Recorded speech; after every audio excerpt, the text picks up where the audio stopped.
The Strait of Hormuz, the oil choke point, controlling your life. Opening for centuries, empires crossed the Strait of Hormuz. Today, modern civilization depends on it. The Persian Empire taxed ships here. The Portuguese built fortresses on these waters in the 16th century. The British Navy later turned the Gulf into part of its global trade network. Now the world's superpowers watch the same narrow passage for a different reason: oil. Nearly 20% of the world's oil moves through the Strait of Hormuz. At its narrowest point, the shipping lanes are only 2 miles wide in each direction. Imagine the world's energy pulse being squeezed through the eye of a needle.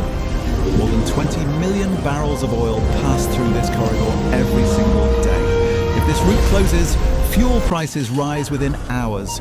Food becomes more expensive. Flights slow down. Entire cities begin to feel pressure. One narrow passage, global consequences. But Hormuz is not just a geopolitical hotspot. It is a visible crack beneath modern civilization itself. Dark blue water cuts between desert mountains and steel tankers. Oil ships move slowly through the channel while missiles, drones and warships wait along nearby coastlines.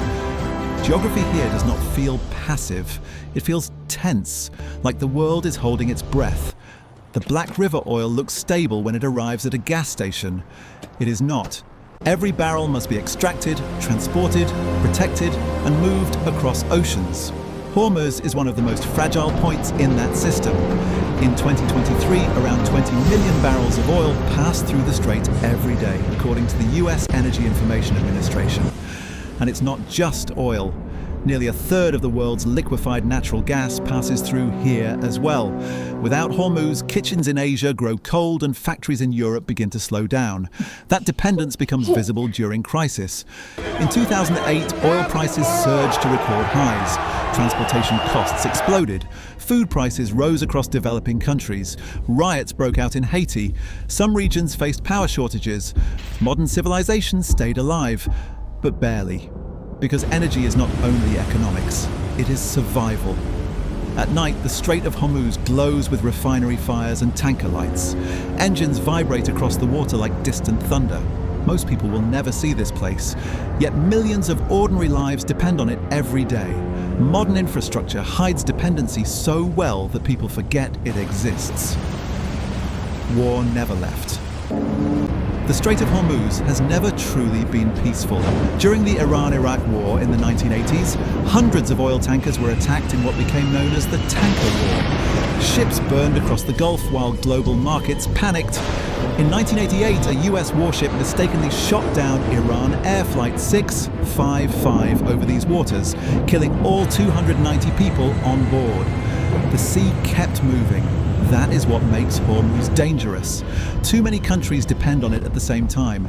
Iran fears isolation. Gulf nations fear economic collapse. The United States fears energy shocks. China, Japan and South Korea rely heavily on oil flowing through this narrow corridor. And while Iran sits on the northern coast, the actual deep water shipping lanes lie mostly inside Oman's territorial waters. It is a fragile balance of power, where one mistake by any player can trigger consequences far beyond the Gulf. Nobody wants war here, but everyone prepares for it. Closing. People often imagine the modern world as limitless, powered by satellites, protected by technology, connected by global trade. But civilization still depends on physical choke points: the Suez Canal, the Strait of Malacca, undersea internet cables, oil pipelines. The larger the world becomes, the more fragile its narrow passages become. We built a high-tech future on top of ancient geography. And as long as civilization depends on the Black River, the world will remain vulnerable to the Strait of Hormuz.